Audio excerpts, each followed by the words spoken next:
പെരിങ്ങളം ന്യൂസിലേക്ക് സ്വാഗതം. ക്ഷേമ പെൻഷൻ അട്ടിമറിക്കുന്ന UDF നടപടിക്കെതിരെ പെരിങ്ങളം വില്ലേജ് ഓഫീസിന് മുന്നിൽ പ്രതിഷേധ കൂട്ടായ്മ സംഘടിപ്പിച്ചു. ഇടതുപക്ഷം 10 വർഷക്കാലം ഇവിടെ ഭരിച്ചപ്പോൾ ഇവിടെ കേരളത്തിൽ നടന്നിട്ടുള്ള വികസന പ്രവർത്തനങ്ങൾ എന്താണ് എന്നത് ലോകം തന്നെ തിരിച്ചറിഞ്ഞിട്ടുള്ളതാണ്.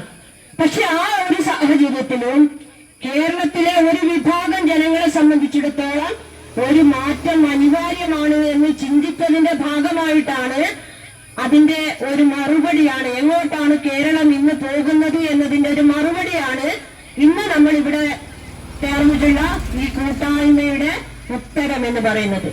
ഇവിടെ സൂചിപ്പിച്ചു കഴിഞ്ഞല്ലോ, നമ്മൾ 10 വർഷക്കാലം മുമ്പ് നമ്മുടെ കേരളത്തിലെ സാധാരണക്കാരായിട്ടുള്ള ആളുകൾ വാങ്ങി വന്നിരുന്ന നിരവധിയായിട്ടുള്ള പെൻഷനുകളുണ്ട്.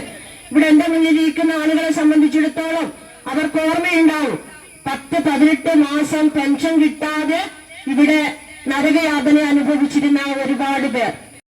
ഇവിടെ ഇടതുപക്ഷം അധികാരത്തിൽ വന്നപ്പോ ആദ്യം ചെയ്തിട്ടുള്ള കാര്യം എന്ന് പറയുന്നത്, കേരളത്തിലെ വികസന പ്രവർത്തനങ്ങൾ നടപ്പിലാക്കണമെന്ന് ഉദ്ദേശിക്കുന്ന ഘട്ടത്തിലും ആദ്യം കൊടുക്കേണ്ടത് ഇവിടുത്തെ അവശത അനുഭവിക്കുന്ന ഒട്ടനവധിയായിട്ടുള്ള ആളുകൾ വാങ്ങി വന്നിരുന്ന സാമൂഹിക സുരക്ഷാ പെൻഷൻ, അവര് 18 മാസം പെൻഷൻ കിട്ടാതെ ഇവിടെ നിന്നിരുന്ന ആ സാഹചര്യത്തിൽ നിന്ന് സർക്കാർ ഉദ്ദേശിച്ചിട്ടുള്ളത് ഇവരുടെ പെൻഷൻ ആദ്യം കൊടുക്കുക എന്നതാണ്. അവശത അനുഭവിക്കുന്ന കർഷക തൊഴിലാളികൾക്ക് ഉൾപ്പെടെയുള്ള പെൻഷൻ വാങ്ങുന്ന തൊഴിലാളികൾക്കെല്ലാം ബാങ്കിൽ വന്ന് പെൻഷൻ വാങ്ങാനുള്ള സൗകര്യങ്ങൾ, ആവശ്യകതകൾ ഉള്ളതുകൊണ്ടാണ് കഴിഞ്ഞ കേരളത്തിലുള്ള ക്ഷേമ പെൻഷൻ വിതരണത്തിൽ പുതുതായി അധികാരത്തിൽ വന്നിട്ടുള്ള ഗവൺമെൻറ് സമൂലമായ മാറ്റങ്ങൾ വരുത്തിയിരിക്കുകയാണ്. ഇതിനെതിരെയാണ് ഇന്ന് കേരളം പ്രതിഷേധവുമായി സർക്കാർ ഓഫീസുകളിലേക്ക് വന്നിട്ടുള്ളത്.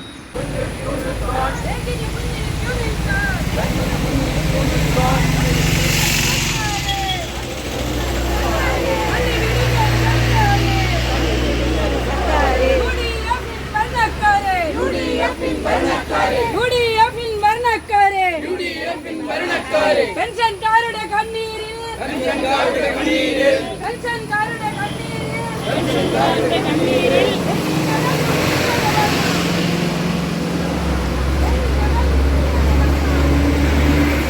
ക്ഷേമ പെൻഷൻ വീടുകളിൽ തന്നെ എത്തിക്കണമെന്ന ആവശ്യം ഉന്നയിച്ചുകൊണ്ട് പെരിങ്ങളം വില്ലേജ് ഓഫീസിന് മുന്നിൽ നടന്ന പ്രതിഷേധ കൂട്ടായ്മ A. ശൈലജ ഉദ്ഘാടനം ചെയ്തു.